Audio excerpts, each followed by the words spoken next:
Alors, permettez-moi de reprendre le titre parce que ça n'avait pas été enregistré. Donc, le titre, c'est le fait d'accrocher et de suspendre, que ce soit à son cou ou ailleurs. Hein, tu le fais, tu suspends dans ta maison ou dans ta voiture, c'est la même chose. Tu accroches des talismans, des amulettes, des gris-gris qui contiennent de l'association ou du charlatanisme ou les exorcismes, pratiquer des exorcismes en pensant que ceci va t'éloigner d'un mal ou du mauvais œil ou t'apporter un bénéfice. Et lorsqu'il s'agit d'exorcismes ici, ce sont des exorcismes qui eux-mêmes contiennent du shirk ou du charlatanisme, parce qu'il y a des exorcismes qui sont légiférés. Donc, je vous ai posé la question, citez-moi les 2-3 exemples qu'on rencontre le plus. Alors, il y a iPhone de Hassan qui me parle, la main de Fatma, et il y a Sana, BNS, qui me parle de l'œil de Nazar, d'accord. Alors, il y a Imran qui me parle de tous les types de porte-bonheur et d'attrape-rêve, c'est très juste aussi. Alors, le Nazar, c'est l'œil turc. Alors, je ne sais pas si c'est une spécificité qu'on ne rencontre que chez nos amis turcs ou ça se trouve ailleurs, parce que moi, je peux vous dire que je l'ai aussi vu au Maghreb. C'est comme la main de Fatma, hein. Ce n'est pas du tout spécifique au Maghreb, elle se rencontre partout. Et c'est vraiment les 2-3 exemples qu'on rencontre le plus. Ensuite, il y a tout un tas d'autres gris-gris, comme nous dit la sœur Imen, il y a les fers à cheval. Elias nous dit le trèfle à 4 feuilles. On a plein de, malheureusement, on en a à l'appel des gris-gris. La Ziad qui nous parle de pattes de lapin, les Français aussi. Hein. Sachez que les Français ou les Européens de manière générale, ils sont très forts pour s'inventer des superstitions et des gris-gris. Donc ne pensez pas que ça touche uniquement la Ummah de Mohammed, les musulmans. Certains musulmans sont tombés dans ces shirkiyat. Même les koufars et les Européens, ils ont leurs petites superstitions. Il ne faut pas passer sous une échelle. Si tu marches sur un excrément, ça va te porter bonheur. Si tu croises un chat noir, ça va te porter malheur. Si on est vendredi 13, ça te porte bonheur ou malheur. Ils ne sont même pas d'accord entre eux sur leur superstition. Oui, il y a Ziad qui me dit casser un miroir, 7 ans de malheur, je crois. Du coup, si tu en casses 2, 14 ans de malheur. Bref, il y a à boire et à manger dans ces superstitions-là. Eh bien, le shir nous montre que les superstitions, toutes ces superstitions et ces gris-gris auxquels on s'accroche, ceci est du shirk. Donc, on va lire les propos de shirk et puis après, on va apporter une précision qui a toute son importance parce que, comme je vous ai dit, on est tellement nombreux à être tombés dedans. Je me demande s'il y a un seul d'entre nous dont sa famille et ses proches au sens large il y en a, sont tous prémunis contre cela. J'ai l'impression qu'on est tous touchés de près ou de loin par ça, qu'on connaît tous un membre de notre famille, lointaine ou éloignée, qui est touché par ces shirkiyat. Donc, pour ne pas faire du takfir de masse, on va apporter une précision importante. Le shirk nous dit que tout ceci constitue du shirk en vertu du hadith qui est rapporté par Ibn Mas'ud, radiallahu anhu, qui a dit que le messager d'Allah sallallahu alayhi wa sallam a dit Inna ruqa wa tama'im wa tiwala shirkun. Donc les exorcismes, les amulettes, les gris-gris sont de l'association. Lorsque le Rasulullah parlait d'exorcisme, ici, il parlait des exorcismes pratiqués par Ahlul Jahiliya, les gens de la Jahiliya. C'est quoi la Jahiliya? Qui d'entre vous sait ce que c'est que Al-Jahiliya? C'est un terme que vous devez apprendre. Vous le rencontrerez tout le temps, surtout lorsque vous étudiez la Aqidah. La Jahiliya, linguistiquement parlant, ça signifie l'ignorance, c'est-à-dire l'ère de l'ignorance. Et quelle ère est visée quand on parle de l'ère de l'ignorance? Eh bien, c'est l'ère de l'ignorance avant l'islam. Puis l'islam est venu pour enlever l'ignorance des gens et leur apporter la connaissance du tawhid, du véritable monothéisme. Donc, effectivement, avant l'avènement du messager d'Allah sallallahu alayhi wa sallam, eh bien, les Qurayshites pratiquaient des exorcismes à base de charlatanisme, à base d'entraide avec les djinns et les démons, etc. Et ceci était du shirk, et ça n'en constitue pas moins du shirk encore de nos jours. Il y a malheureusement des ruqat, des raqis superstars très connus sur YouTube qui se moquent des gens. Et on a plein de gens qui tombent dans le panneau. les Abdel Raouf Ben Halima, avec sa clownerie du captage, malheureusement, j'ai des frères et des sœurs qui m'écrivent parce qu'ils croient que ça existe. Ils me disent, mais comment il fait pour capter des djinns? C'est des acteurs à qui il doit donner 30 euros. Il doit leur payer un couscous merguez, il joue la comédie pour lui, et lui, c'est 10, 20, 30 clients qu'il appelle après pour décapter un djinn dans sa famille. Et ils se font beaucoup d'argent.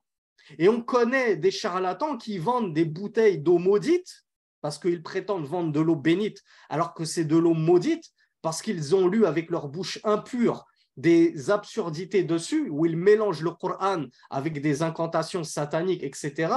Et ils te vendent des bouteilles d'eau minérale à 50 euros alors qu'ils l'ont acheté 50 centimes à Carrefour. Donc il y a énormément de charlatans même dans notre Ummah. Et je vous renvoie à notre séminaire, le tout premier séminaire qu'on a donné sur les causes d'augmentation de la foi. On a beaucoup détaillé ce sujet, je ne sais plus dans quel cours, et on en a rajouté une couche dans le deuxième séminaire qu'on prend le tawhid et le shirk. On ne va pas extrapoler sur comment distinguer un bon raqi d'un mauvais raqi. Je vous renvoie au séminaire. Et on a aussi une vidéo dans notre playlist Les bons comportements sur YouTube qui s'appelle, je crois, l'exorcisme légiféré, le mauvais œil. Donc, n'hésitez pas à les consulter pour plus de détails. Donc, Rasulullah nous a dit que les amulettes, les pendentifs, les exorcismes, c'est-à-dire qui contiennent du shirk, c'est de l'association à Allah subhanahu wa ta'ala. Il ne faut pas se dire, c'est juste une décoration. Alors, la sœur Samia qui me demande, ça veut dire quoi, Raqi? Raqi, c'est celui qui pratique la ruqya, c'est donc l'exorciste qui pratique un exorcisme. L'exorcisme, c'est, entre guillemets, chasser les démons, chasser les maux occultes, chasser le mauvais œil, en lisant du Coran, en lisant des invocations légiférées, etc., etc. Donc, on voit que ce n'est pas à prendre à la légère d'accrocher une main de Fatma chez soi, d'accrocher un petit œil bleu sur le rétroviseur de sa voiture, parce que ça constitue du shirk, de l'association. Il y a un autre hadith où le messager d'Allah sallallahu alayhi wa sallam a dit Man ta'allaqa tamimatan faqad ashraka.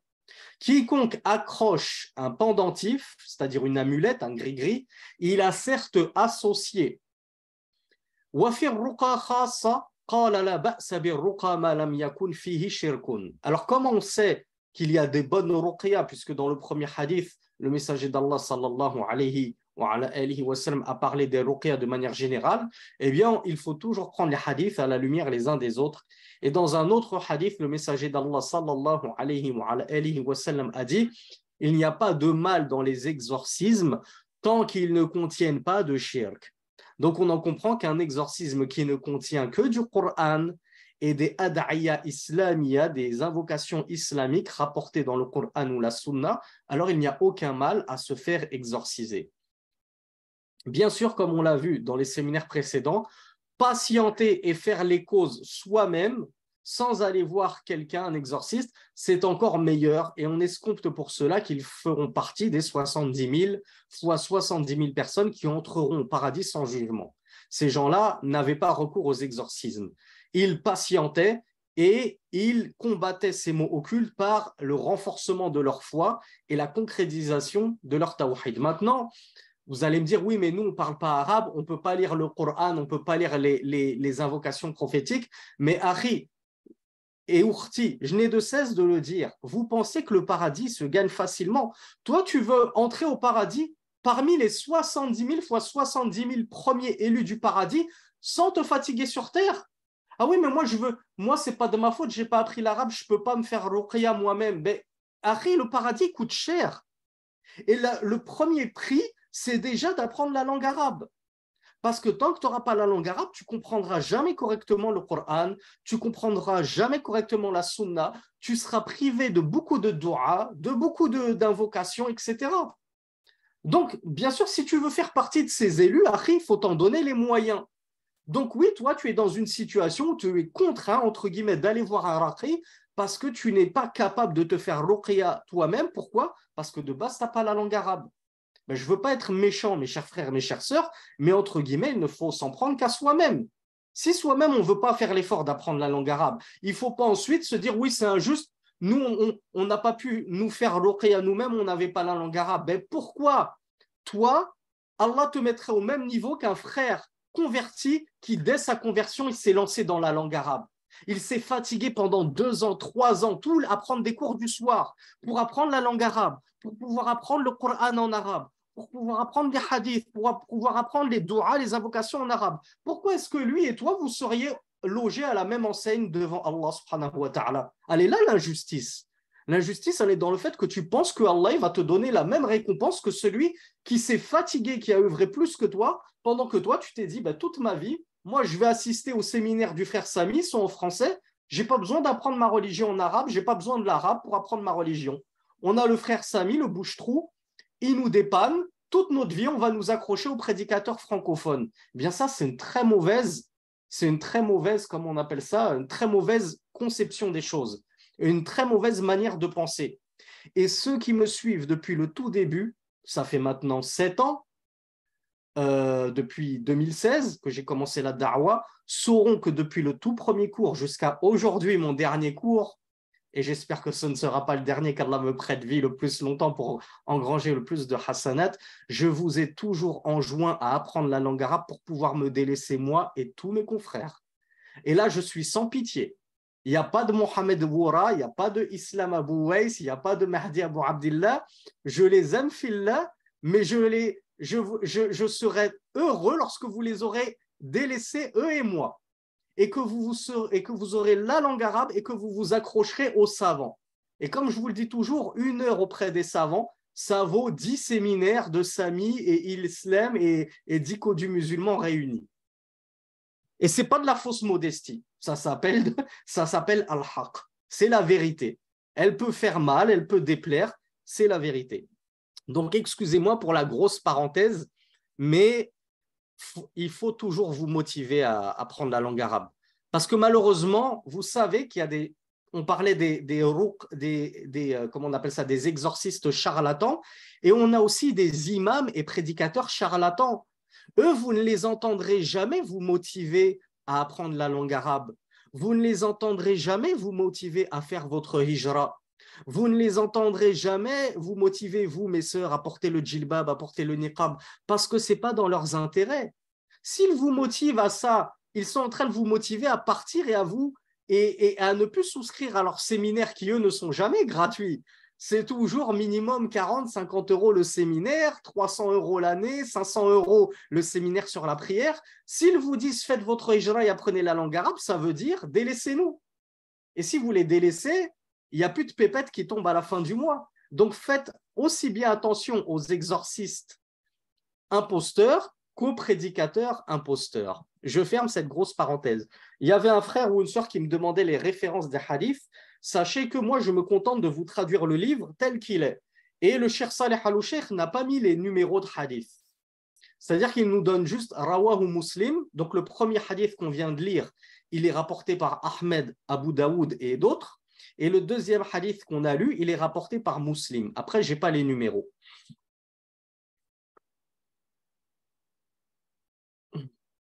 Alors le Cheikh Saleh Al-Sheikh nous explique brièvement comment est-ce qu'on opère la différence entre une bonne ruqya et une mauvaise ruqya. Alors il y a Habiba qui nous dit que le premier hadith, c'est 3883. C'est la notation de notre sœur Habiba. J'espère qu'elle ne s'est pas trompée. Donc le Cheikh nous dit وَالرُّقَى الشِّرْكِيَّةِ هِيَ الَّتِي يُسْتَعَانُ فِيهَا بِغَيْرِ اللَّهِ وَيُشْرَكُ فِيهَا مَعَ اللَّهِ. Pourquoi il y a des ruqya qui ne sont pas légiférées? À votre avis, mes frères et mes sœurs, je pense que vous êtes nombreux à le savoir, qu'est-ce qui fait qu'une ruqya n'est pas légiférée? Comment ça se passe? Alors, il y a Mohamed Kanouté qui me dit qu'il y a des innovations. Plus que cela, qu'est-ce qu'il y a? Alors oui, il y a Imran qui me parle de shirk, mais justement, c'est quoi le shirk concrètement? C'est quoi ce shirk? Alors, il y a Elias qui me dit parce qu'ils utilisent des djinns. Effectivement. Il y a Ayman aussi qui me dit ils appellent les djinns. Et effectivement, c'est là. C'est là que le bas blesse. C'est que ces charlatans, ils travaillent pour la plupart d'entre eux avec les démons. Et si un démon t'a possédé, il est rentré en toi, il te fait mal au ventre, il te fait mal à la tête, il n'est même pas obligé de rentrer en toi, tu as eu le mauvais œil, on t'a jeté un sort et tout, tu as un mal occulte qui te nuit. Eh bien, ces charlatans, ils passent un pacte avec le diable. Ce n'est pas une nouvelle pour la plupart d'entre vous, je pense. Ils ont passé un pacte avec le diable, on en a déjà parlé dans des séminaires précédents, et ils sont obligés de se prosterner aux pieds des démons pour obtenir en contrepartie des faveurs et des services des démons. Ils urinent sur le Coran dans les toilettes, ils marchent dessus pieds nus pour humilier Kalamullah, la parole d'Allah, ils abandonnent la prière, ils égorgent des poulets, des chats noirs, des lapins pour les démons. Bref, les démons leur disent, on vous rend des services, mais en contrepartie, ce qu'on exige de vous, c'est le shirk, c'est l'association, c'est le koufr, c'est la mécréance. Donc du coup, le charlatan, tu viens le voir. À ton avis, pourquoi il te demande une photo de toi? Pourquoi il demande, tu viens le voir, oui, ma mère, elle est malade. Il te demande une photo de ta mère, il te demande le nom de son père et de sa mère, il te demande sa date de naissance, il te demande des cheveux. Est-ce que ça a été rapporté dans le Coran? Est-ce que Allah Azza wa Jal, dans le Coran, il nous dit pour guérir du mauvais œil, il faut prendre un cheveu et l'apporter à un exorciste? Est-ce que Rasulullah, c'est comme ça qu'il nous a appris l'exorcisme? Dès que tu as le mauvais œil, que tu as mal au ventre, qu'on t'a fait du suhoor, ce que tu veux, eh bien, tu dois égorger un poulet à 3 pattes ou je ne sais pas quoi. Ça existe nulle part, si ce n'est chez les charlatans. Pourquoi? Parce que c'est justement des moyens de vous faire tomber dans le shirk comme eux, ils sont tombés dans le shirk. Eux, ça y est, ils sont tombés dans le shirk. Ils ont vendu leur âme au diable, comme on leur dit. Et non contents d'avoir vendu leurs propres âmes au diable, ils veulent également vous faire tomber dans le shirk. Et tu vas les voir et ils te disent, il me faut ci, il me faut ça. Et donc, c'est pour ça que Cheikh Saleh Al-Sheikh nous dit les ruqya associatrices qui contiennent du shirk, ce sont des ruqya dans lesquelles on va chercher l'aide d'autres qu'Allah subhanahu wa ta'ala. On en conclut que la ruqya légiférée, l'exorcisme légiféré, c'est l'exorcisme dans lequel on cherche l'aide de qui? Réponse collégiale, Inch'Allah, tous en cœur. L'aide d'Allah seul. L'aide d'Allah seul. Ça, c'est la ruqya shar'iyya. On cherche l'aide d'Allah seul. Ceux qui cherchent l'aide d'un autre qu'Allah subhanahu wa ta'ala, alors ce n'est pas des ruqya shar'iyya. Et justement, faites attention à ces charlatans qui vous disent oui, mais il faut combattre le mal par le mal. Toi, tu as un djinn qui est rentré en toi, il t'a possédé. Je suis obligé de faire appel au chef des djinns pour qu'il dispute son subordonné et qu'il le fasse sortir. Non, non, non. En islam, on ne combat pas le mal par le mal. Donc, à partir du moment où tu vas chez un raqi et qui te dit, il faut que tu me donnes des cheveux, il faut que tu me donnes ta photo, il faut que tu me donnes ceci et cela, il faut que tu fasses ceci et cela, comme bid'a, comme innovation, sache que tu as mis les pieds au mauvais endroit et prends tes jambes à ton cou. On a d'autres raqis qui sont plus pernicieux et qui vont en douceur et qui te font croire qu'ils lisent du Coran, etc. Et en même temps, ils ne se gênent pas pour tripoter nos femmes. Et sachez que ça ne fait pas du tout partie des conditions pour qu'un djinn sorte ou pour que tu guérisses du mauvais œil ou quoi que ce soit, d'être touché par ton raqi. Que tu sois un homme ou une femme. Il n'y a absolument pas besoin, ce n'est pas une condition. Celui qui a le tawhid bien concrétisé dans son cœur, comme on l'a vu hier, les shayatines le fuient, il change de trottoir comme il faisait avec Omar. Omar, il n'avait pas besoin de se faire toucher et caresser par un raqi pour être prémuni du mal. Donc faites surtout attention, mes sœurs, parce que ça vous concerne tout particulièrement. Et on en reçoit sans cesse des témoignages comme ça. Les plus pervers d'entre vous, ils vous caressent affectueusement. Et il y en a qui sont complètement cinglés et qui vous frappent. Il y en a qui vous donnent des baffes, qui vous frappent sur la nuque. Ça, c'est du n'importe quoi. C'est des amateurs. Et c'est du charlatanisme. Et comme je vous le dis toujours, est-ce que vous savez pourquoi les charlatans, les astrologues, les devins arrivent parfois à opérer ce qu'on pourrait penser être en apparence des miracles? Est-ce que vous savez pourquoi? Est-ce que vous savez ce qui se passe quand ils réussissent? Alors, bravo à Mohamed Kanouté et à Ibrahim. C'est ce que je vous disais dans des séminaires précédents. Le djinn, il va venir te posséder. Et ça ne vaut pas que pour les musulmans. Ça vaut aussi dans les autres religions. Les chrétiens, vous voyez des chrétiens possédés, des juifs possédés, des mouchrikoun possédés. Les démons, ils vont venir te posséder, ils vont venir te faire du mal. Ensuite, tu as l'abbé Pierre qui vient avec son gros crucifix, il te balance son eau maudite, il te dit « va des rétros satanas », et le djinn sort et la personne, elle est guérie. Ben, la personne qui va guérir, à votre avis, qu'est-ce qu'elle va se dire? Là encore, je veux une réponse collégiale. C'est juste de la logique. La personne possédée qui a été dépossédée, qu'est-ce qu'elle va se dire?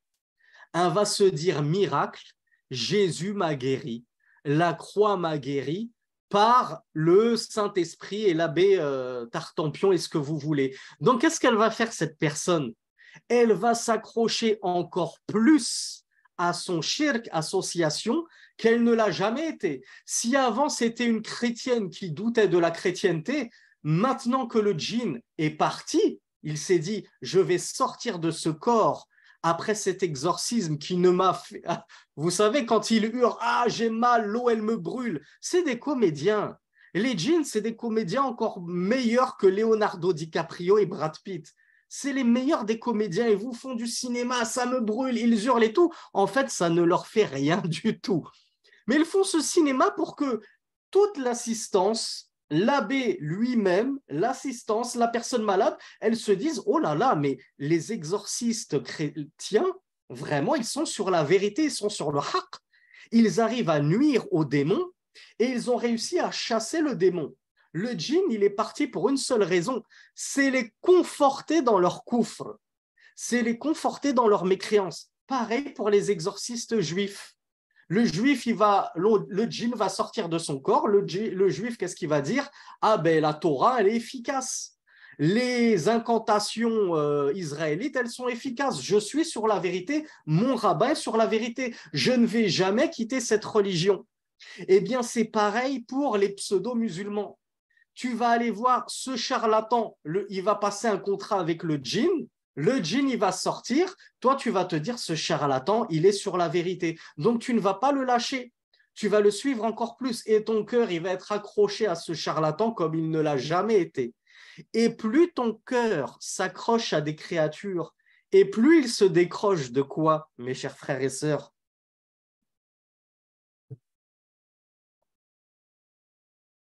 Plus tu t'accroches à la créature, et plus tu te décrocheras du créateur immanquablement. Et voilà tout le stratagème des démons. C'est qu'il va, par la permission d'Allah, sortir de ton corps, il va enlever ce mal occulte qui te touchait entre les mains de ce charlatan qui te lit des formules bizarres au milieu de 2-3 versets du Coran, comme le fait Ben Halim, je ne sais plus comment il s'appelle, Ben Halima Abdel Raouf. Si vous avez remarqué, prenez toutes ces vidéos, c'est toujours le même verset qu'il est miskin. Vous pensez qu'il est hafidh al-Qur'an? Miskin, il a dû apprendre une dizaine de versets à tout casser. Ça a dû être un djihad pas possible pour lui. C'est toujours les 2 versets qu'il lit en boucle. Mettez-le au défi de lire Surat Baqarah en entière. Mettez-le au défi. On va voir. Toujours les mêmes versets. Il lit 3 fois le même verset. Boum, le djinn, il apparaît comme par enchantement. Ça y est. Direct, toujours le même scénario. Je vous dis que c'est de la comédie. Donc, lorsque le djinn il sort, qu'est-ce que la personne se dit? Elle se dit, Ben Halima, c'est un pieu. Et si ce pieu, à un moment donné, il me touche, il me caresse, c'est pour mon bien. Si ce pieu, ce awliya Allah, ce wali Allah, ce saint, il me demande d'égorger un poulet, c'est qu'il a raison. C'est qu'il est sur la droiture et il faut que je lui fasse confiance. Et petit à petit, tu tombes dans le shirk. Petit à petit, tu tombes dans l'association et tu finiras en enfer avec ces gens-là, qu'Allah Azza wa Jal nous en préserve tous. Donc voilà pourquoi il faut bien faire attention à chez qui vous mettez les pieds. Et je conclus là-dessus, mes frères et mes sœurs, la meilleure des ruqya, c'est d'apprendre la langue arabe pour pouvoir lire le Coran vous-même, étudier votre religion en commençant par la croyance, en commençant par concrétiser votre tawhid et vous verrez à quel point les shayatines auront peur de vous. Jarrib ta'rif. Et moi, je vous parle de ma propre misérable expérience alors que je suis personne et que j'ai une foi au ras des pâquerettes et un tawhid complètement bancal et je suis loin de l'avoir concrétisé. Et pourtant, malgré ça, depuis que j'ai vu le film L'Exorciste 1, premier du nom, depuis tout petit, j'avais peur de descendre dans mon garage pour me prendre une canette. Même en pleine journée, j'avais peur. Parce que justement, je n'avais aucune connaissance d'Allah, je n'avais aucune foi. Donc, j'avais peur de tout. J'étais tout le temps en train de m'imaginer des choses. Mais maintenant que j'ai étudié ma religion, je suis serein. Je peux me balader en pleine rue au bled, j'ai plus peur. Je vois une serviette, je me rappelle, j'étais au Maroc il y a quelques mois, dans ce qu'on appelle les douars, les villages abandonnés du sud du Maroc. Mon beau-père, il a construit sa maison au milieu de nulle part. Ma femme, elle était dans la salle de bain avec ma fille et elle m'a dit, on a vu la serviette bouger. Et voilà, ma femme, en tant que Marocaine, voilà, elle a une expérience par le passé, comme nombreux au bled ont eu des expériences avec ces choses paranormales. Il y en a beaucoup au bled. Donc, du coup, maintenant, elle voit une serviette bouger, tout de suite, ça lui rappelle des mauvais souvenirs. Eh bien, alhamdoulilah, je suis parti. C'est pas pour faire mes éloges ou me vanter. Au contraire, c'est pour vous que vous en tiriez une exhortation. Je suis parti dans la salle de bain, je suis resté seul dans la salle de bain et j'ai attendu de voir devant la serviette pour qu'elle rebouge. Et je me suis dit, si je la vois bouger, je vais lire Ayat al-Kursi. Et je vais voir ce qu'il en ressort. Et elle n'a pas bougé, alhamdoulilah. Tout ça pour vous dire, lorsque tu as compris ce que c'était que le tawhid, lorsque tu le concrétises à minima, que tu boostes ta foi, tu n'as plus peur des djinns. Tu te dis, et après, s'il y a un djinn qui apparaît devant moi, et après, qu'est-ce qu'il peut m'arriver si Allah me protège? Est-ce que le djinn peut me nuire si Allah en a décidé autrement?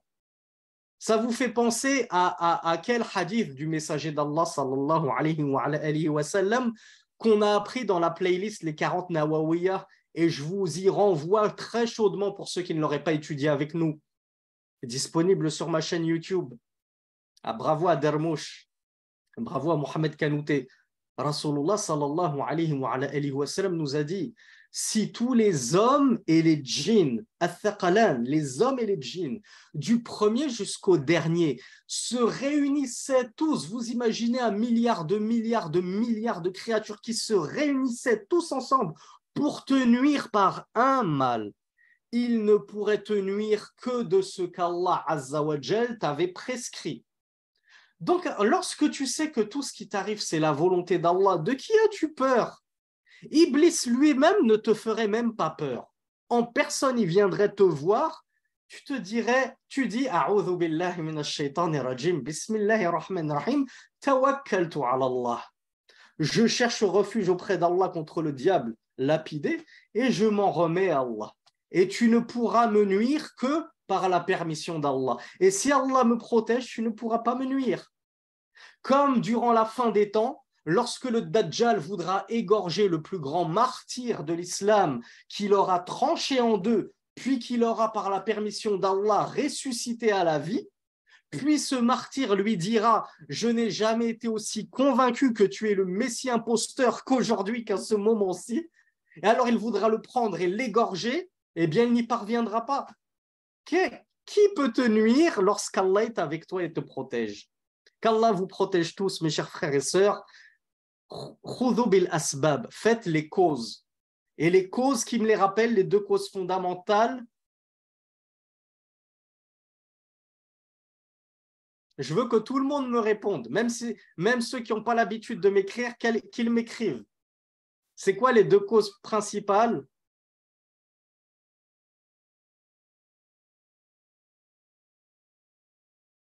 Il y en a beaucoup qui ont oublié la première, parce que vous me parlez tous de concrétiser son tawhid. Vous ne parviendrez jamais réellement à vous élever dans la religion d'une véritable élévation sans la langue arabe.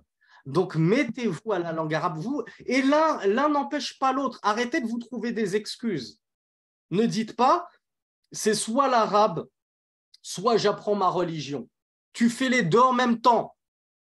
Tu peux berner ton copain, ta copine, moi, tu ne me berneras pas. Je suis passé par là avant toi.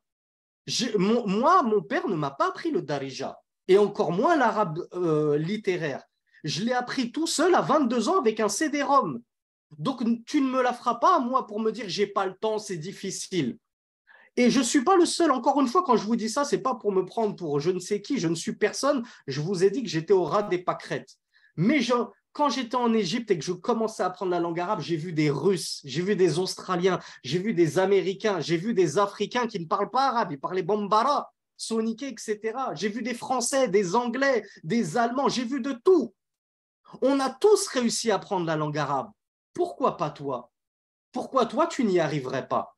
Donc, pas d'excuses. Tout le monde, Inch'Allah, se met à la langue arabe et vous allez voir le bond astronomique que vous allez faire, comme si vous étiez en apesanteur et que vous marchiez sur la lune. Vous allez décoller dans votre religion et votre foi. Et Inch'Allah, j'espère que vous reviendrez me voir pour me dire merci pour ton conseil, Sami. Tu nous as motivés avec la langue arabe et maintenant on comprend pourquoi tu insistais autant. Maintenant, on comprend pourquoi tu insistais autant alors que personne ne nous motivait. J'espère vraiment que si j'aurais réussi à motiver une personne d'entre vous tous, j'aurais déjà tout gagné. Alors, neuvième, je ne sais pas si on a terminé. Alors, le cheikh nous disait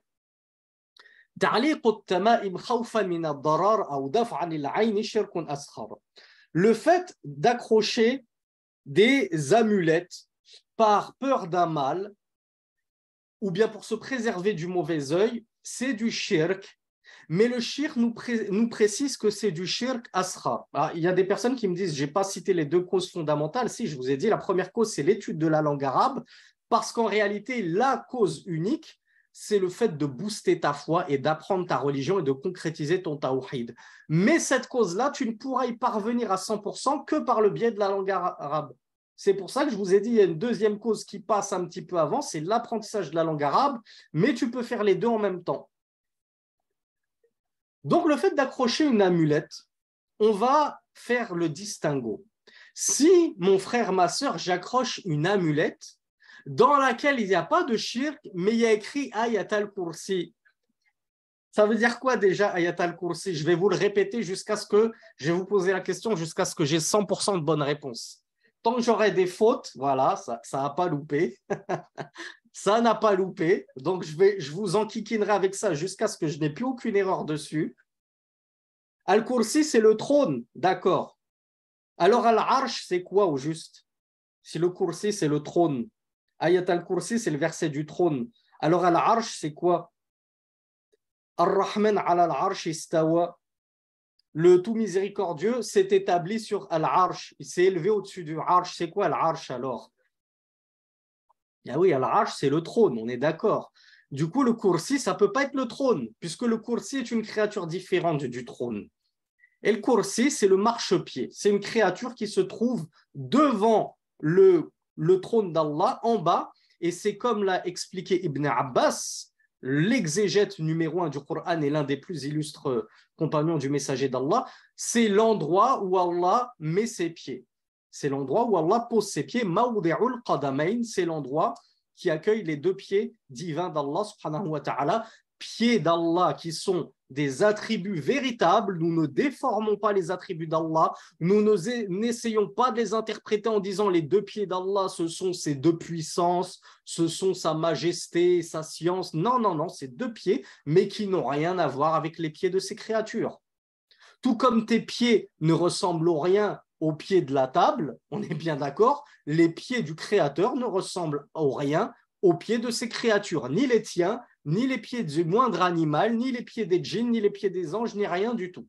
Mais Allah a deux pieds, comme il se les est attribués et affirmés à lui-même, comme Rasulullah l'a affirmé pour Allah, comme les compagnons et les salafus salih, les pieux prédécesseurs et les 4 imams des 4 écoles, Abu Hanifa, Malik, Shafi'i, Ahmed, l'ont attesté pour Allah, et nous nous arrêtons là. Hada mablaru ilmina. C'est là la limite de notre science. Comment ils sont, Allahu a'lam.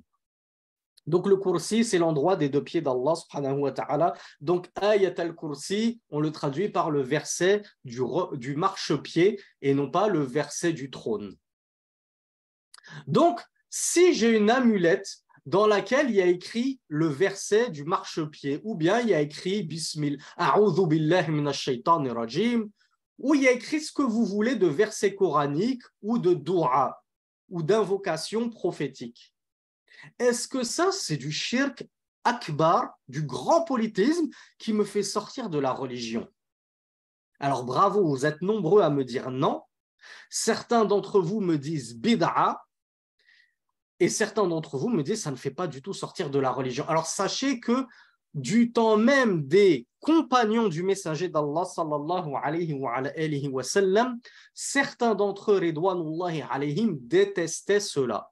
Donc, s'ils détestaient cela, c'est que ce n'est pas du shirk, ce n'est pas de l'association. Pourquoi? Parce que c'est kalamullah.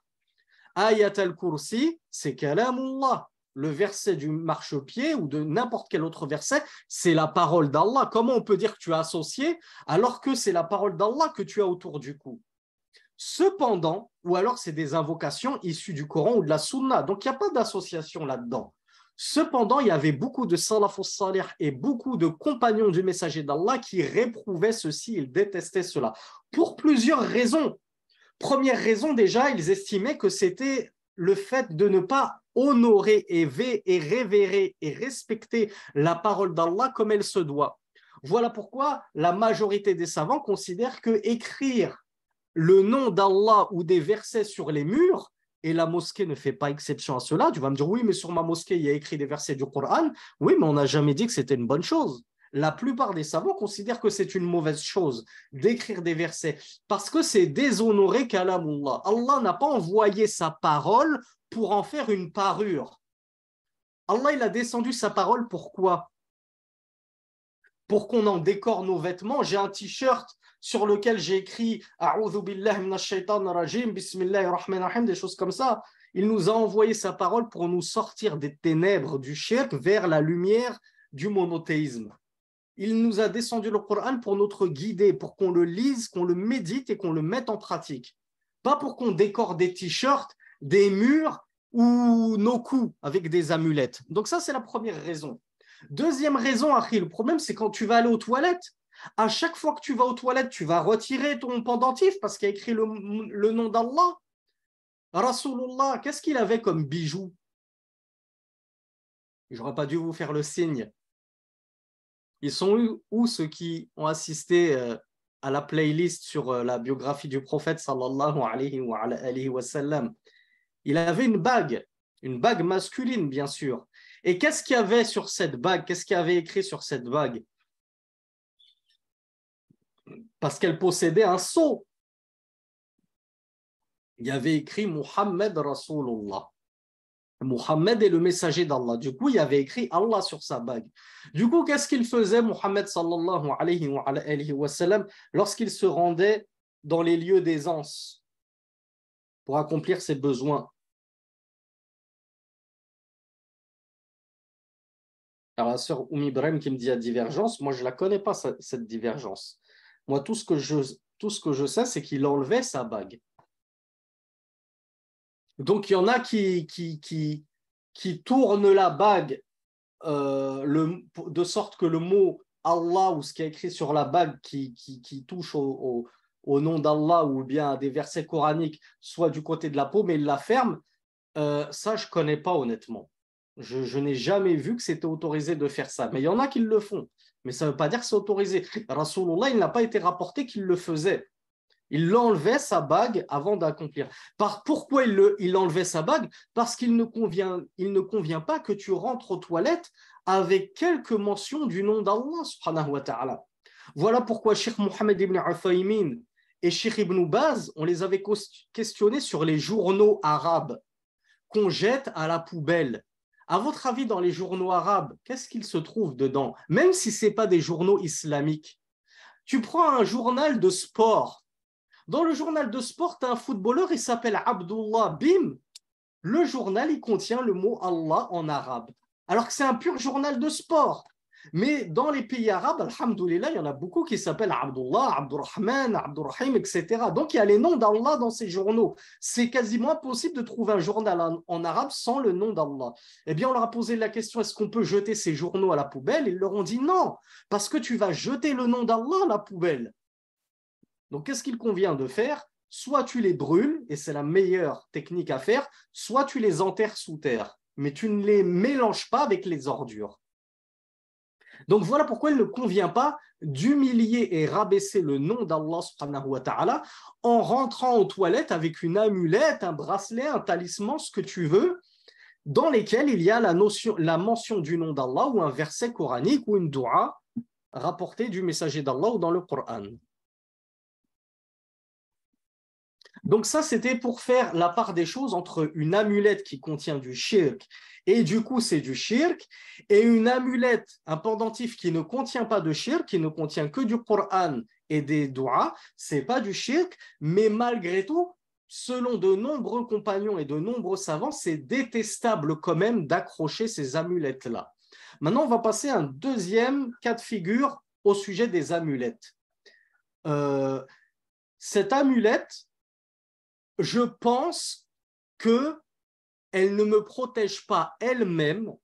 Par exemple, la main de Fatma, je sais que ce n'est pas elle qui me protège. Je ne crois pas qu'il y ait une divinité qui s'appelle Fatma et qui éloigne les démons de moi. Je pense que c'est une cause, un sabab légiféré par lequel Allah me protège. Parce que c'est ce que ma famille m'a dit. Ma famille m'a dit, avec la main de Fatma, Allah va te protéger du mauvais œil. Donc moi, je crois que c'est Allah qui me protège, mais par le biais, à cause de cette main de Fatma. Est-ce que ça, c'est du shirk qui te fait sortir de la religion? Alors, j'ai des personnes qui m'ont dit oui. Et en réalité, oui, c'est du shirk, mais ce n'est pas du shirk qui te fait sortir de la religion. C'est du shirk mineur. Et comme l'a expliqué le cheikh Mohammed ibn Salih al-Uthaymin, rahmatullahi alayhi, toute cause qui n'est pas légiférée est du shirk asghar dans ce domaine-là de la croyance. Lorsque tu vas placer une croyance, une superstition en une cause qui n'est pas une cause légiférée dans le Coran et la Sunna, ça devient du shirk asghar. Du coup, toi, tu as fait une cause comme un-nazar, l'œil bleu qu'on trouve beaucoup en Turquie, la main de Fatma, la patte de lapin, le gris-gris, des gris-gris africains, ce que vous voulez, la dent de tigre, tout ce que vous voulez. Ce sont des causes qui n'ont aucune base dans le Coran et la Sunna. Toi, tu crois que c'est Allah qui va te protéger par cette cause, tu es tombé dans le shirk asghar, le shirk mineur. Est-ce que c'est pas grave? Il n'y a pas mort d'homme si je suis tombé dans le shirk asghar tant que je ne suis pas sorti de la religion.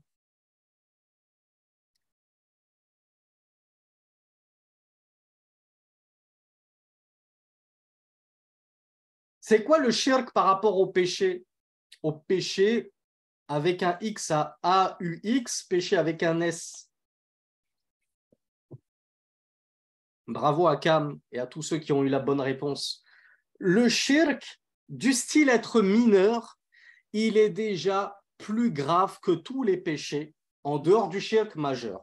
C'est-à-dire que dans l'échelle des péchés, au sommet de la pyramide, il y a le shirk akbar, le grand polythéisme, qui fait sortir son auteur de la religion. En dessous, il y a quoi? La fornication avec sa mère, le meurtre d'une petite fille de 4 ans, l'homosexualité, la boisson enivrante. Non, juste en dessous, il y a quoi? Ashirk al-asghar, le petit polythéisme. Alors les gens qui se disent ah, c'est pas grave, moi j'ai une main de Fatma autour du cou. Qui est le pire? La sœur qui porte le djilbab avec une main de Fatma cachée à l'intérieur, ou ton voisin qui a tué 3 personnes? Le pire et qui lui n'associe personne à Allah. Lui, il est monothéiste, mais il a tué 3 personnes. Mais il a concrétisé son tawhid. Le pire de ces 2 personnes, c'est la sœur. Elle porte même le niqab, si tu veux. Elle porte même la burqa, on ne voit même pas ses yeux. Mais ce qu'elle porte autour de cou est encore plus abject et détestable auprès d'Allah que le meurtre d'une personne innocente. Parce qu'Allah Azza wa Jal est jaloux et il ne tolère pas qu'on lui associe quoi que ce soit. Et là, qu'est-ce que tu as associé à Allah et dans quoi tu as associé à Allah? Qui va m'apporter la réponse la plus complète pour qu'on comprenne pourquoi c'est aussi grave le shirk asghar et que ce n'est pas du tout à prendre à la légère. Et souvenez-vous ce qu'on a vu hier. Alors bravo à Mohamed Kanouté. Alors oui, Sami aussi, elle a la bonne réponse. iPhone de Amina aussi. Je vois que vous êtes nombreux à avoir la bonne réponse. Alhamdulillah. Ce qui prouve que vous avez compris la gravité du shirk asghar. Ici, ce que tu as associé à Allah, c'est une amulette, un pendentif. Tu vas me dire, oui, mais je ne l'ai pas adoré, etc. Si, parce que tu t'es dit que sans ce pendentif, tu allais subir le mauvais œil. Donc, tu t'es dit que c'est par la cause de ce pendentif que tu vas être protégé du mauvais œil. Mais qui est-ce qui te protège du mauvais œil? C'est ce pendentif ou c'est Allah? C'est Allah. Donc, si c'est Allah, Azza wa Jal, qui protège du mauvais œil, avec ou sans ce pendentif, Allah te protège, non? Alors pourquoi tu vas chercher comme ça des gris-gris? Donc oui, tu as associé à Allah subhanahu wa ta'ala d'une petite association parce que tu as placé ta confiance, que tu t'en rendes compte ou non, à un autre qu'Allah. Ou bien tu l'as placé en Allah, mais en même temps tu l'as placé dans un objet. Ta confiance en Allah, elle n'était pas à 100%. Tu avais 80% confiance en Allah et tu as placé 20% de cette confiance en Allah. Et comme on l'a vu dans le séminaire sur le tawhid et le shirk, une goutte de shirk qui tombe dans un océan de tawhid, qu'est-ce que ça fait? Ça le corrompt, ça le souille, ça détruit ton tawhid. Et tu es considéré comme un mushrik, comme un associateur. Même une goutte. Je vous l'ai dit, Allah est jaloux. Toi, ma sœur, tu es jalouse. Si ton mari, il parle à une collègue au bureau, je ne dis pas qu'il parle aux 36 collègues qui gravitent autour de lui. Il parle juste à une collègue. Tu es jalouse ou tu n'es pas jalouse? Et toi, Akhi, ta femme, elle discute avec un frère sur Twitter. Sur Twitter, il y a 1 milliard de frères. Elle discute juste avec un frère sur 1 milliard. Tu es jaloux ou tu n'es pas jaloux? Tu vas la disputer ou tu ne vas pas la disputer, ta femme? Ça va. Est-ce que tu vas dire, bon, ça va, un frère sur 1 milliard, ça passe? Non, ça passe pas. Enfin, j'espère que ça passe pas. Parce que je sais que malheureusement, on a beaucoup de frères dont la jalousie a complètement disparu, alors que la jalousie, c'est l'une des plus belles qualités chez un homme. Et la pudeur et la chasteté, c'est l'une des plus belles qualités chez la femme. Donc, normalement, on devrait être jaloux et ça ne devrait pas passer. Eh bien, pour Allah, c'est encore pire. Une goutte de shirk, ça ne passe pas. Il est trop jaloux pour accepter qu'il t'ait créé, il te nourrit et il t'abreuve chaque jour, il te protège du mal, il t'attire le bien, il te met la baraka dans ton argent, il t'a donné la santé, t'a donné des enfants en bonne santé, et avec tout ça, tu as le culot de te tourner vers un autre que lui, tu te tournes vers des gris-gris, etc. Donc ça, Allah subhanahu wa ta'ala ne le pardonne pas. Inna Allah yaghfiru dhunuba jami'an. Allah, il pardonne tous les péchés, mais là, yaghfiru shirk. Allah ne pardonne pas le polythéisme, l'association.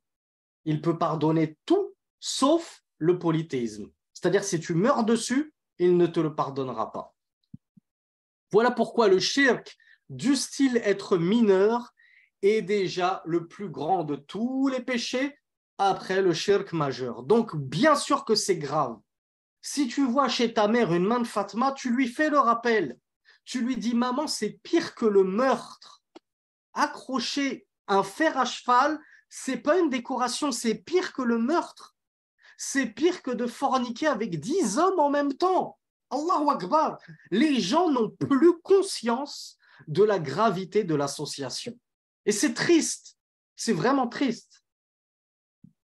Et à nous de revivifier ce qu'est le véritable monothéisme.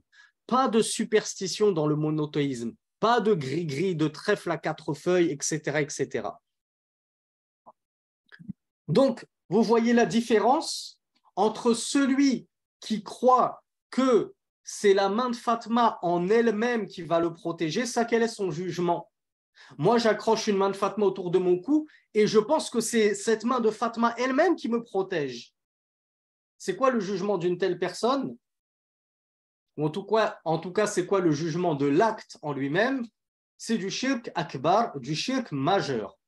Et si les conditions sont réunies et les empêchements éloignés, la personne sort de l'islam directement pour un pendentif à 1 € sur le marché. Vous imaginez Al-Khusran al-Mubin. Il a perdu 1 € dans cette dunya au marché, mais il aura perdu son paradis dans la vie future pour un pendentif. Parce qu'il a pris, comme me le disaient certains d'entre vous tout à l'heure, un attribut de la seigneurie, un attribut d'Allah subhanahu wa ta'ala, qui est Mudabbirul Khalq, celui qui organise les affaires et agence le monde, celui qui décide qu'est-ce qui va arriver et qu'est-ce qui ne va pas arriver, celui qui décide qui va te nuire et qui ne pourra pas te nuire. Et cet attribut parmi les plus majestueux attributs d'Allah, tu l'as donné à un gris-gris en plastique made in Taiwan à 1 €. Tu te rends compte de l'immondice de cet acte? Donc, tu sors de l'islam pour ça. Par contre, comme on l'a vu, si tu ne crois pas que c'est cette chose-là qui te protège, mais Allah uniquement, mais par la cause de cette chose, alors ce n'est pas du shirk akbar, mais ça n'en demeure pas moins du shirk asghar, du petit polythéisme, qui est le pire des péchés après le shirk akbar, et qui te fera petit à petit, si tu insistes dessus et persistes dessus, très certainement ou très probablement tomber dans le grand polythéisme. Qui peut m'apporter un autre exemple que la main de Fatma dans un domaine qui ressemble, mais pas avec des gris-gris, concernant ce type d'association où il y a le distinguo, si je crois en ceci, ça me fait sortir de la religion, et si je crois que c'est un sabab, ça ne me fait pas sortir de la religion. Voilà. Alors, j'ai eu beaucoup de réponses, mais effectivement, l'œil buleux, on l'a dit, mes frères et mes sœurs. Je voulais parler d'une chose qu'on n'a pas encore abordée. Il y a des frères et des sœurs comme Dofi qui ont pointé du doigt là où je voulais en venir. L'astrologie. Combien de musulmans ne sont pas tombés dans l'astrologie? Vous avez jamais écouté Beurre FM pendant le Ramadan ou vous n'écoutez pas la radio, qu'Allah vous préserve, mais votre père, il met Beurre FM pour écouter la vanne. Et en plein Ramadan, t'entends Madame Soleil, je sais pas quoi, qui nous fait ses pronostics. Toi, il va t'arriver ci, toi, il va t'arriver ça, j'ai vu dans ton horoscope. Allahu Akbar. Et combien d'entre nous, qu'Allah nous pardonne, n'avons-nous jamais consulté un horoscope, ne serait-ce qu'une fois dans notre vie, ne serait-ce que par frivolité? Subhanallah, nous allons le voir. C'est le point numéro 9. Mais je le dis tout de suite pour ne pas oublier, et ensuite on va détailler le point numéro 9, l'erreur numéro 9, c'est le même jugement pour l'astrologie. Le musulman qui se dit « moi je crois en l'astrologie, mais je crois que c'est Allah qui a créé les planètes et qui a créé leur mouvement, de sorte qu'en fonction du mouvement des planètes, Allah va faire ceci et cela. » Eh bien, celui qui croit que c'est Allah qui crée les événements, mais qu'il a créé des signes dans le ciel qui nous permettent de déceler ces événements, celui-là, il est tombé dans un petit polythéisme parce qu'il sait que c'est Allah qui contrôle. Ce n'est pas les planètes qui créent les choses, c'est Allah qui crée. Mais ils ont pris une cause qui n'existe pas et ils en ont fait une cause qu'ils ont attribuée à Allah. Allah, il a créé les événements et il a placé des causes qui nous permettent plus ou moins de déterminer ces événements. Premièrement, c'est archi faux. Il n'y a aucune trace de cela dans la religion. Et celui qui croit que c'est véritablement les planètes elles-mêmes qui décident de ton avenir en fonction de leur mouvement, eh bien ça, c'était le shirk des Zoroastriens, il me semble, et du peuple de Ibrahim, entre autres, qui avait le culte des idoles, mais aussi le culte du soleil, de la lune et des étoiles. Et il y en a qui adorent les étoiles et qui pensent que ce sont les étoiles qui vont décider de ta vie. Et donc, la plupart des astrologues koufars, eux, ne croient pas en Dieu. Ils pensent que c'est les planètes qui vont déterminer ton avenir. Malheureusement, on a des musulmans qui sont tombés dedans avec l'excuse « Non, mais nous, on sait que c'est Allah qui va m'apporter une femme. Je sais que c'est Allah qui va me trouver du travail. Je sais que c'est Allah qui va me guérir de la maladie. Mais j'ai pu connaître mon destin par le biais de ces étoiles. Eh bien, ça n'en demeure pas moins du shirk asrar, de l'association, parce que tu as pris un sabab, une cause qui n'est pas légiférée. Pourquoi? Parce que nul ne connaît l'avenir en dehors d'Allah subhanahu wa ta'ala. Et nul ne pourra lire l'avenir sans la permission d'Allah subhanahu wa ta'ala. Allah relève durant Laylatul Qadr l'avenir de ce qu'il va arriver dans l'année. Et du coup, lorsque son ordre descend et que les anges descendent, les shayatines se mettent aux portes du ciel pour écouter ce qu'il s'est dit des révélations d'Allah subhanahu wa ta'ala et des ordres d'Allah. Et qu'est-ce qu'ils font ensuite, les shayatines, mes frères et mes sœurs? Alors oui, il y a les étoiles filantes qui leur sont lancées pour les chasser.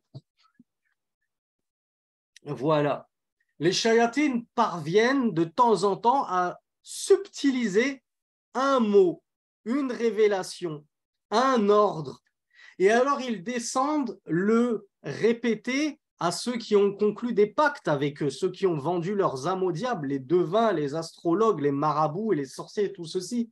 Mais qu'est-ce qu'il nous a dit Rasulullah sallallahu alayhi wa sallam? Il nous a dit, alors je ne sais plus si c'est 99 mensonges ou 999, j'ai un trou. Au milieu de 1000 mensonges, 999 mensonges, ils mettent une vérité, ou au milieu de 99 mensonges, ils mettent une vérité. J'ai oublié si l'un d'entre vous s'en souvient, qu'il me rafraîchisse la mémoire. Mais quoi qu'il en soit, au milieu d'un grand, il va glisser une vérité au milieu de ce grand nombre de mensonges. Voilà pourquoi, alors il y a Ibrahim qui me dit que c'est 100 mensonges, il me semble aussi que c'est 100. Au milieu, c'est 99 mensonges, non? Pour qu'avec la vérité, ça fasse 100. Allahu a'lam, ce n'est pas le plus important. Le plus important, c'est qu'on montre que les astrologues, comme on l'a vu dans les séminaires précédents, ce sont les plus piètres archers. Voilà, il y a Sulaim qui me confirme 99 mensonges pour une vérité. Alhamdoulilah. Donc, ce sont les archers les plus maladroits. Et les astrologues, les devins, ils vont tirer dans tous les sens. Tu as un client qui vient le voir, il va te dire, toi, tu vas faire un voyage. Toi, tu vas te marier. Toi, tu vas avoir à la même personne, hein. Tu vas faire un voyage, tu vas te marier, tu vas avoir des enfants, tu vas trouver du travail, tu vas tomber malade, il va te faire 10 prédictions. Au milieu de ces 10 prédictions, il y en aura une qui va être bonne. Même toi, si tu tires dans tous les sens à 360 degrés, à un moment, tu vas toucher ta cible. C'est logique. C'est de l'arithmétique pure et dure, c'est des probabilités. On a tous appris les probabilités au lycée, je pense, pour ceux qui ont fait le lycée, la loi des probabilités. Tu tires comme ça partout, tu prends un pot de peinture, tu jettes de la peinture comme ça partout, forcément, tu auras un mur qui va être taché. tu vas bien toucher ta cible à un moment donné. Les astrologues, c'est ce qu'ils font. Ils te balancent, et les shayatines, c'est ce qu'ils font. Ils te balancent comme ça, sans information. Et le sorcier te répète sans information. Du coup, sur les sans information, il y en a une qui va être bonne. Comme Madame Soleil à la télé, comme Monsieur Nostradamus, comme Monsieur Untel à la radio, et ce que vous voulez. Il y en a une qui est bonne. Regardez ceux qui n'ont pas de tawhid, ceux qui ont la foi au ras des pâquerettes, ceux qui sont faibles de foi. Qu'est-ce qu'ils retiennent de tous ces mensonges? Quelle est la seule chose qu'ils retiennent? Est-ce que vous pensez qu'ils retiennent les 99 erreurs en se disant « Oh, mais celle-là, elle m'a fait 100 prédictions, elle a eu faux partout ». Non. La seule chose qu'ils retiennent, tellement ils sont faibles et fragiles psychologiquement, c'est la vérité. Il va dire « Oh, c'est incroyable. Elle avait dit que j'allais me marier cette année. J'ai rencontré ma femme cette année. » Oui, mais elle avait aussi dit que tu allais faire un voyage et tu n'as pas voyagé. Elle a dit que tu allais tomber malade et tu n'es pas tombé malade. Elle a dit que tu allais perdre ton travail et tu n'as pas perdu ton travail. Mais comme elle t'a donné une vérité au milieu des 99, eh bien toi, tu t'accroches à elle. Tu te dis, ah oui, elle est sur le haqq, elle est sur la vérité parce qu'elle m'a dit une vérité. Et ça, c'est le comble de la fragilité. Oubliez tout le mal que font les gens pour ne retenir que le bien. En tout cas, en termes de de tawhid, hein. Sinon, c'est tout le contraire. Ce qui est demandé aux musulmans, c'est d'oublier, de fermer les yeux sur le mal que ses frères et ses sœurs lui font et qu'il faut caler sur le bien, surtout dans un couple. Ferme les yeux sur les défauts de ton épouse et concentre-toi sur ses qualités. On a tous des qualités et des défauts. Mais ici, en matière de shirk et de tawhid, les gens ils ferment les yeux sur tout le shirk et toutes les erreurs et tout le batil et le faux et ils se concentrent uniquement sur une vérité. Mais ça, c'est le comble de la fragilité. Et les astrologues se jouent de ça. Ils savent que les gens sont fragiles et ils se disent en tirant partout, je vais tirer ma cible et la personne reviendra parce qu'elle aura confiance en moi. Voilà comment fonctionne l'astrologie. Donc le shirk nous dit, point numéro 9, erreur numéro 9, سؤال العرافين والكهنة والسحرة مع تصديقهم كفر. Le fait de questionner les devins et les astrologues et ceux qui, comment on appelle ça, les diseurs de bonne aventure et les sorciers, en croyant en ce qu'ils nous disent, ceci est du shirk, ceci est du polythéisme. Ceci en vertu de la parole du messager d'Allah sallallahu alayhi wa sallam. Alors attendez que je ne me spoile pas moi-même parce que je pense que j'ai une question à vous poser dessus, même si vous voyez très bien où je veux en venir.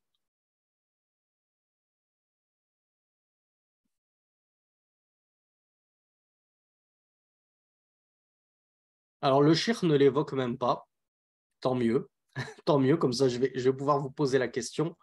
Le shirk nous dit, celui qui va questionner ses voyants, devins, etc., et qui croit en eux, c'est du shirk. D'accord. Moi, je lis mon horoscope dans le télé 7 jours ou sur Internet ou ce que vous voulez, juste par frivolité, sans y croire, juste pour me moquer, me dire, alors, qu'est-ce qu'il nous raconte sur les Capricornes cette semaine? Voyons voir qu'est-ce qu'il m'a prédit pour cette semaine. Est-ce que ça, c'est du shirk qui fait sortir de la religion? Non, on est d'accord, ça ne fait pas sortir de la religion puisque tu n'y as pas cru. Mais qu'est-ce qu'il va t'arriver? Rasulullah sallallahu alayhi wa sallam nous a dit celui qui va consulter un diseur de bonne aventure. Ça vaut pour tous, les astrologues, les devins, les voyants, les marabouts, tous ceux qui prétendent connaître l'avenir. Si tu vas le consulter et que tu ne le crois pas, ta prière n'est pas acceptée pendant 40 jours. Qu'est-ce que tu as perdu après cela? Qu'est-ce qu'il te reste après que Allah ait jeté en pâture, tes prières? Parce qu'attention, ne comprends pas à l'envers, Akhirourti. Le fait que ta prière ne soit pas acceptée pendant 40 jours, ça ne veut pas dire que tu es dispensé de prière pendant 40 jours. Mais sinon, c'est le club Djerba. C'est tranquille, moi. Alors, 10 fois dans l'année, je vais aller voir un devin, comme ça j'ai 400 jours d'exonération de prière. C'est encore mieux que d'être exonéré de la taxe foncière. C'est là. Alors là, j'ai tout gagné. Ça ne marche pas comme ça. Tu n'es pas exonéré. Tu dois continuer à prier. La prière, ça ne sautera jamais. Mais ta punition pour l'avoir consulté, quand bien même tu n'as pas cru en ce qu'il t'a annoncé, eh bien, c'est que ta prière ne sera pas acceptée pendant 40 jours. C'est une punition terrible quand on connaît l'importance de la prière. Donc, le shirk nous avait dit, lorsque tu crois ce qu'il va te dire, là, c'est du shirk akbar qui est fait sortir de la religion. Pourquoi, mes frères et mes sœurs? Pourquoi c'est du shirk akbar qui fait sortir de la religion?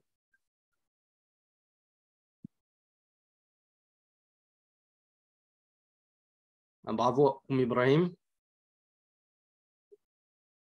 bravo à Adil et bravo à Elias. On a souvent le même top 3 hein ou le même top 10, on va dire.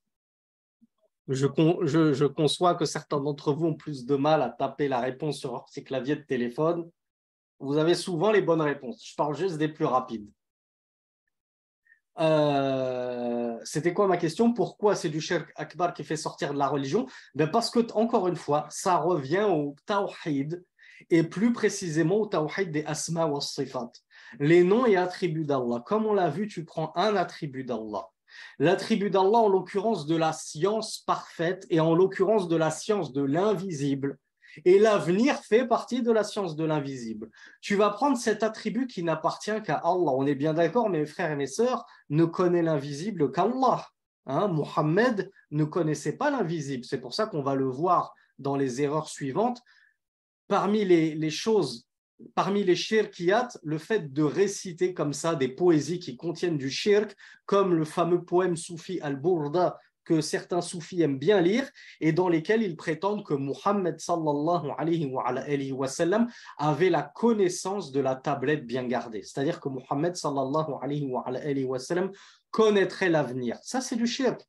Ils ont pris l'attribut de la science de l'invisible d'Allah et ils l'ont donné à Muhammad. Eh bien, ceux qui croient en les devins, les astrologues, ils prennent cet attribut et ils le donnent à un autre qu'Allah, ils le donnent à son devin, à son voyant. Et se dit, oui, mon voyant, mon devin, mon marabout, il connaît aussi l'avenir. Donc là, tu as associé Allah d'une grande association et voilà pourquoi tu sors de la religion si tu crois en ce qu'il te dit. Mais si tu ne crois pas en ce qu'il te dit, tu ne sors pas de la religion, mais ton châtiment, mais ce que tu as fait est tellement grave que tu seras privé de récompense de prière de 40 jours de prière. Voilà pourquoi, mes frères et mes sœurs, même par frivolité, il ne faut pas lire ce genre d'ouvrage. Même si c'est un magazine qui contient une page sport, une page potin, une page culture, et tu as une petite page astrologie, ne la lis pas, même par curiosité. Éloigne-toi-en. Parce que lire son horoscope, c'est la même chose que d'aller consulter un devin. Quelle différence? Consulter un papier ou consulter un devin en présentiel ou consulter ce bout de papier, cet horoscope papier, c'est consulter le devin à distanciel. Dans le shirk, il n'y a pas de différence, comme on l'a vu hier ou avant-hier, entre le distanciel et le présentiel. Et celui qui ne savait pas, eh bien, il fait tawbah. Il se repent devant Allah subhanahu wa ta'ala. Il n'est jamais trop tard pour apprendre sa religion, concrétiser véritablement son tawhid et se repentir de ces vestiges du shirk que nous traînions depuis toutes ces années par ignorance qu'Allah Azza wa Jal nous pardonne. Donc le shirk nous rapporte deux hadiths. Le premier, le messager d'Allah sallallahu alayhi wa sallam a dit Man ata arrafan aw kahinan fasaddaqahu bima yaqul faqad kafara bima unzila ala Muhammad, comme rapporté chez Ahmed et Al-Hakim. Et le hadith est authentique. Le messager d'Allah a dit quiconque se rend chez un devin ou un diseur de bonne aventure et qu'il le croit, c'est-à-dire qu'il croit en ce qu'il va lui révéler d'avenir et d'invisible, eh bien, il aura certes mécru en ce qui a été descendu sur Muhammad. C'est-à-dire que tu auras été mécru en la religion de l'islam. Et dans un autre hadith, il nous dit Man ata kahinan aw sahiran fasaddaqahu bima yaqul faqad kafara bima unzila ala Muhammad, comme rapporté par Al-Bazzar et Abu Ya'la, et l'isnad est correct. Et il est ce qu'on appelle sahih li ghayrihi. Il est authentique en vertu des hadiths qui lui ressemblent. Et dans cette version, Rasulullah a dit quiconque se rend chez un diseur de bonne aventure, un devin ou un sorcier, et qu'il croit en ce qu'il va lui dire, alors il aura mécru en ce qui a été descendu sur le messager d'Allah sallallahu alayhi wa sallam. Le shir précise, il nous dit wa halil kufru fi hadhihi al-ahadith kufrun duna kufr fala yunqilu 'anil millah aw yutawaqqafu fihi fala yuqalu yukhruju 'anil millah wala la yakhruj wala la yukhrij. الأول قوي والثاني هو المشهور عن الإمام أحمد.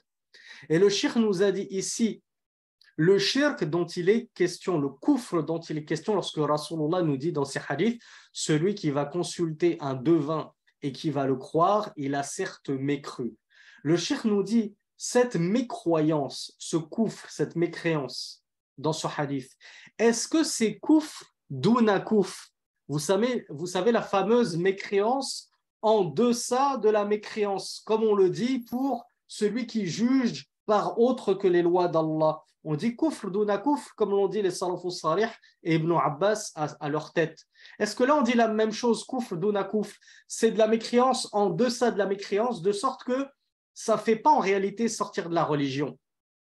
Le cheikh nous dit, est-ce qu'on dit ça, que c'est kufr duna kufr, et donc ça ne fait pas sortir de la religion? Ou bien on ne dit rien. on s'abstient, et ni on dit que ça fait sortir de la religion, ni on dit que ça ne fait pas sortir de la religion. On s'abstient, on laisse comme ça volontairement l'ambiguïté pour dissuader les gens. Le cheikh nous a dit, il y a deux avis chez les savants à ce sujet. Il y a le premier avis qui est fort. Le premier avis qui dit que c'est du kufr, duna kufr, c'est-à-dire que ça ne fait pas sortir de la religion, même si tu as cru en ce sorcier, il nous dit c'est un avis qui est fort. Cependant, le deuxième avis, qui est le fait de ne pas se prononcer, c'est un avis célèbre qui a été rapporté de l'imam Ahmed. Donc, on voit qu'il y a une divergence entre les savants sur ce sujet. 10e, est-ce qu'on a le temps? Il est quelle heure? Il est 16, oui, on a le temps.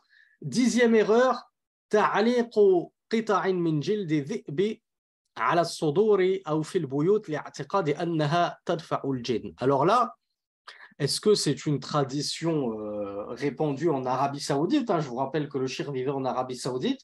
Moi, je ne connais pas ça en France, mais on a des homologues à cette pratique, des analogues à cette pratique. Le cheikh, il nous dit que la 10e erreur, c'est le fait d'accrocher des morceaux de peau de loup sur les poitrines ou bien sur les maisons, les murs des maisons, en pensant que ça va repousser le mal des djinns.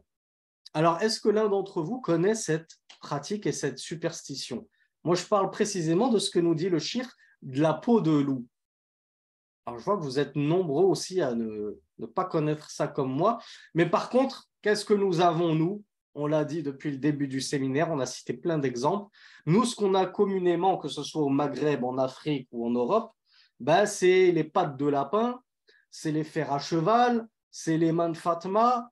Il y a Oumar Imran qui nous parle du sel dans les pièces. Je sais qu'en Afrique, ça se pratique beaucoup, de jeter du sel devant la porte d'entrée en pensant que ça éloigne des djinns. Alors, il y a Fouad qui me parle de pied de cochon. Celle-là, je ne la connaissais pas. Il y a ce qui nous parle du sel dans le portefeuille. Écoutez, vous voyez, vous m'en apprenez plein.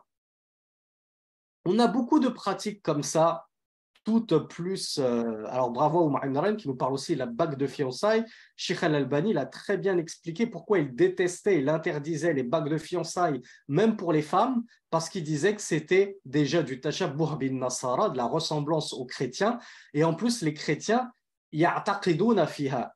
Les chrétiens, ils ont une croyance, en tout cas, c'est pour ça qu'ils ont inventé la bague de mariage, c'est parce qu'ils avaient une croyance qu'aussi longtemps que la bague sera portée au doigt, le couple sera uni comme la bague est unie sans ouverture. Alors, on parle de noyaux de date, bref, on parle de beaucoup de choses. Lui, le cheikh, il nous a cité l'exemple de la peau de loup. Bien sûr, ça vaut pour tout autre objet qu'on accrocherait, que ce soit, comme il le dit, sur les poitrines, c'est-à-dire autour du cou, ou à ta maison, ou au rétroviseur de ta voiture, ou n'importe où, en pensant que ça repousse le mal des djinns. Eh bien, ça, on a vu que c'est du shirk. Et qui nous rappelle, pour synthétiser, pour voir si on a bien compris la différence, quand est-ce que c'est du shirk asghar et quand est-ce que c'est du shirk akbar? Qui me synthétise la réponse en 2 lignes concises? Alors, faites-moi des messages entiers, barakallahu fikoum. Ne m'envoyez pas 10 messages à la suite, sinon c'est illisible. Alors oui, il y a Ibn F qui me dit que c'est vrai que j'avais cité cet exemple de... Non, ce n'est pas Ibn F, c'est Oumar Imran qui nous dit, j'avais cité effectivement cet exemple de ceux qui croient que mettre un Coran sur son oreiller, ça chasse les djinns, et j'avoue que ça, c'est toute mon enfance. Subhanallah. Ma mère qui me mettait un Coran sous mon oreiller, j'avais même pas mes ablutions, j'étais peut-être même en état de djanaba, et je dormais en touchant ce Coran, qu'Allah nous pardonne. C'est des croyances complètement farfelues, et subhanallah, on pense que ça nous protège alors qu'on commet des péchés, sans même s'en rendre compte. Alors, Mohamed Kanouté nous dit, quand on y croit, c'est du shirk akbar, effectivement. Et il y a CH qui nous dit, petit lorsque on pense que c'est une cause et grand lorsqu'on pense que c'est l'objet lui-même qui profite. Bravo aux 2 premières bonnes réponses. Donc voilà pour synthétiser.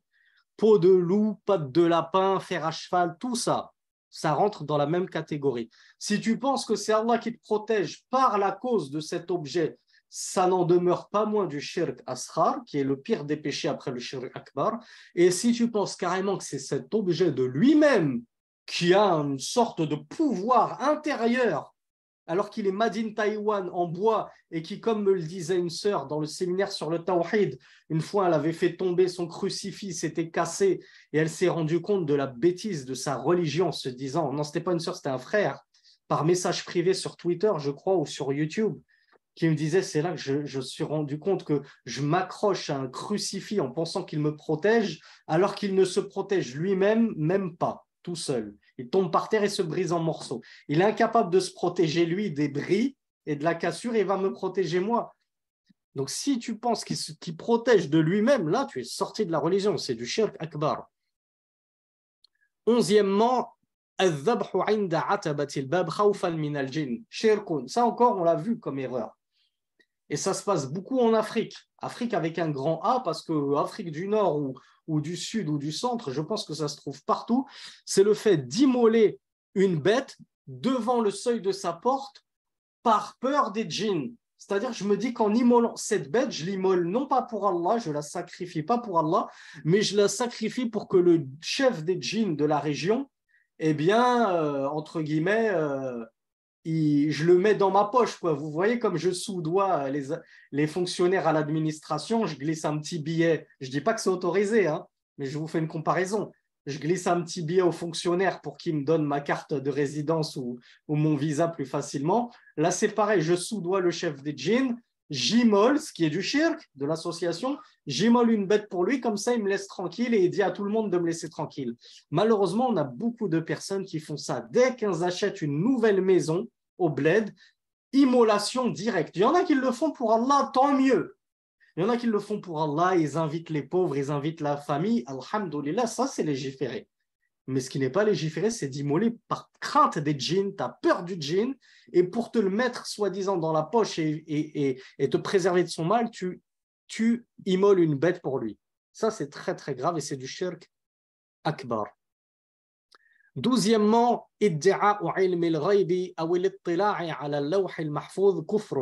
ça encore on l'a vu, le fait de prétendre connaître la science de l'invisible ou bien de prétendre connaître ce qu'il y a écrit sur la tablette bien gardée dans laquelle est retranscrit l'avenir de toute chose jusqu'à la fin des temps. Ceci est du kufr akbar, du grand polythéisme qui fait sortir de la religion. Voilà pourquoi les sorciers, les devins, les astrologues qui prétendent connaître l'avenir en disant « oui, je connais l'avenir, je suis comme Allah, Allah connaît l'avenir, mais moi aussi je connais l'avenir », c'est du shirk akbar. Ça fait sortir de la religion. Pourquoi? Parce qu'Allah subhanahu wa ta'ala nous dit « قُلْ لَا يَعْلَمُ مَنْ فِي السَّمَوَاتِ وَالْأَرْضِ الْغَيْبَ إِلَّا اللَّهِ » Dit « Nul dans les cieux et sur la terre ne connaît l'invisible en dehors d'Allah » comme dans Sourate les fourmis, verset 65. Donc il n'y a qu'Allah Azza wa Jal qui connaît l'invisible, comme il l'atteste lui-même dans ce verset. Donc quiconque prétend le contraire, il est tombé dans deux choses qui, prises à part entière, individuellement, font chacune sortir de la religion. Qui va me trouver quelles sont ces deux choses? C'est une question normalement facile. Alors, bravo à CH qui me dit démentir le Coran, bravo. Tu as traité de mensonge un verset coranique. Allah nous dit dans le Coran, nul ne connaît l'invisible en dehors de lui. Ben toi, tu déments ce verset en disant, si, moi je connais l'invisible. Et bravo à Imran qui nous a apporté la deuxième réponse, qui est le fait de s'être attribué un attribut divin, en l'occurrence la science de l'invisible. Donc vous voyez, deux causes qui chacune d'entre elles te font sortir de la religion. Donc en fait, toi, en prétendant connaître l'avenir, tu es sorti deux fois de la religion, deux fois plutôt qu'une. Donc verset 65 de Sourate les fourmis. Il y a un autre verset semblable où Allah Azza wa Jal nous dit وَعِنْدَهُ مَفَاتِحُ الْغَيْبِ لَا يَعْلَمُهَا إِلَّا هُ, comme dans le verset 59 de la Sourate les bestiaux Al-An'am. Allah nous dit et auprès de lui se trouvent les clés de l'invisible. C'est-à-dire auprès de lui se trouve l'avenir, la science, la connaissance de l'avenir que nul ne connaît en dehors de lui. Donc Allah subhanahu wa ta'ala nous le dit dans ce deuxième verset, nul ne connaît l'avenir en dehors de lui, c'est lui qui détient les clés de l'invisible. Et donc le cheikh, Salih al-Sheikh nous dit, et va rentrer dans ce cas de figure les soufis, certains soufis, on ne va pas tous les mettre dans le même sac, mais certains soufis qui prétendent avoir, alors savez-vous comment ils l'appellent les soufis? Comment ils appellent ça leur révélation? Est-ce que vous connaissez le terme en arabe?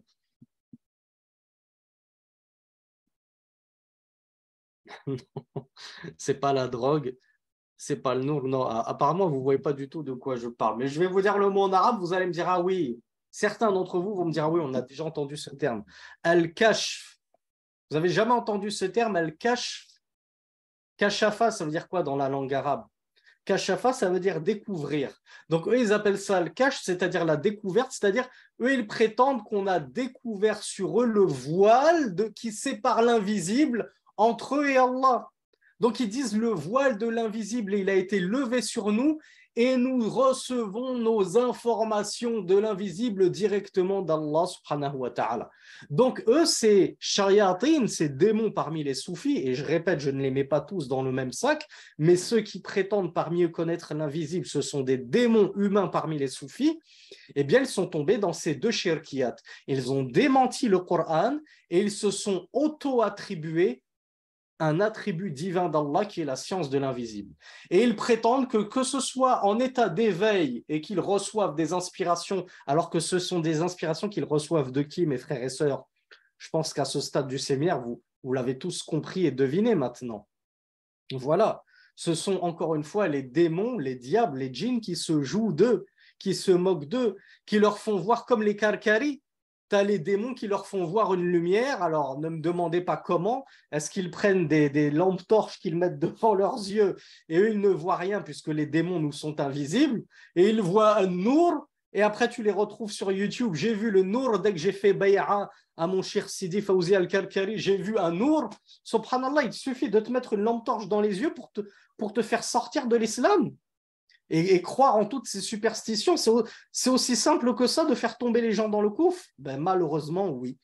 Malheureusement, pour certains, c'est très simple de les appâter avec des tours de magie, de prestidigitation et les faire sortir de la lumière du tawhid à la lumière des démons, à la lampe torche des démons.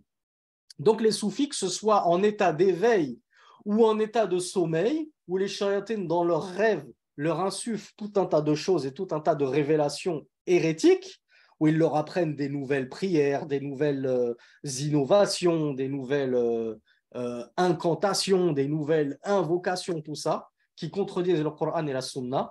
Puis à son réveil, il te dit, ça y est, inkashafa alayya. Le voile m'a été retiré de l'invisible et Allah m'a révélé cette nouvelle doua. Mais qui t'a dit que c'était Allah qui te l'avait révélé, cette doua? Comme je vous le disais dans un cours, je crois, sur les 3 fondements, tu as un shaitan qui va prendre l'apparence d'un barbu avec un turban blanc, bien blanc de peau, les yeux bleus étincelants.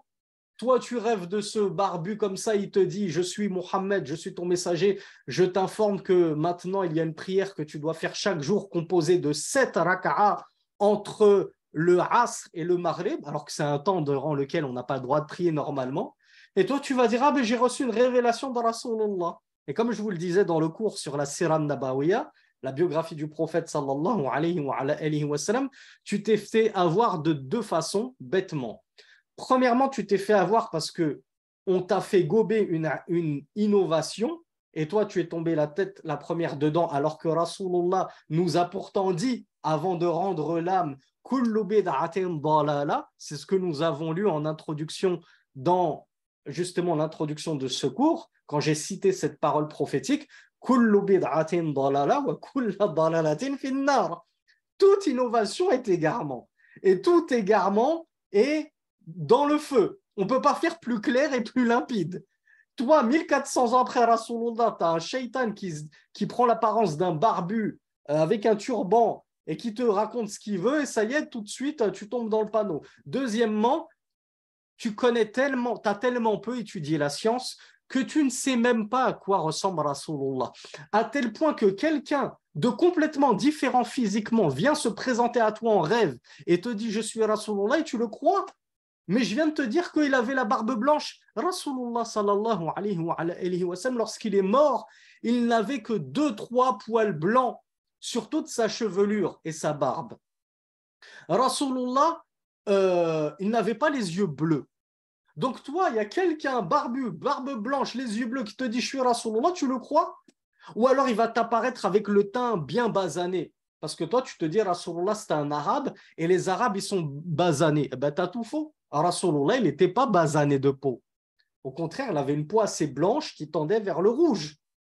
Donc, tu as tellement peu appris la science et peu appris la biographie du prophète sallallahu alayhi wa sallam que n'importe quel clown qui va porter un turban autour de lui et qui va te dire « Je suis ton messager », tu vas le croire et tu vas le suivre. Donc, vous voyez les méfaits de l'ignorance et de ne pas apprendre sa science et le méfait de suivre ces gourous soufis qui, au lieu de dire « Qala Allah, Qala Rasulullah » et de se référer aux sources scripturaires, ils disent « Vous prenez la science des morts », c'est-à-dire que nous, on prend la science de l'imam Bukhari, l'imam Muslim, l'imam Ahmed, l'imam Malik, l'imam Nawawi, l'imam Mohammed ibn Abdel Wahhab, etc. On prend la science des morts, c'est-à-dire la science qu'ils nous ont léguée, et en premier lieu, il y a la science de Rasulullah sallallahu alayhi wa sallam qui est mort, et les salafus salih qui sont morts. Eux, ils disent, vous prenez la science des morts, alors que nous prenons la science directement du vivant qui ne meurt jamais. Parce que ces pauvres sots pensent qu'ils prennent directement leur révélation d'Allah subhanahu wa ta'ala, alors qu'ils ne font que l'apprendre de shayatin, qui eux-mêmes sont des mortels. هذا والله أعلم. وصل اللهم على نبينا محمد سبحانك اللهم وبحمدك أشهد أن لا إله إلا أنت أستغفرك وأتوب إليك. Je vous prie de m'excuser pour ne pas faire de session questions-réponses parce qu'il est déjà 21h33, c'est bientôt le Maghrib. Je vous donne rendez-vous à demain pour le prochain cours, Inch'Allah. Wa akhiru da'wana anil hamdulillahi rabbil alamin. Wassalamu alaykum wa rahmatullahi wa barakatuh.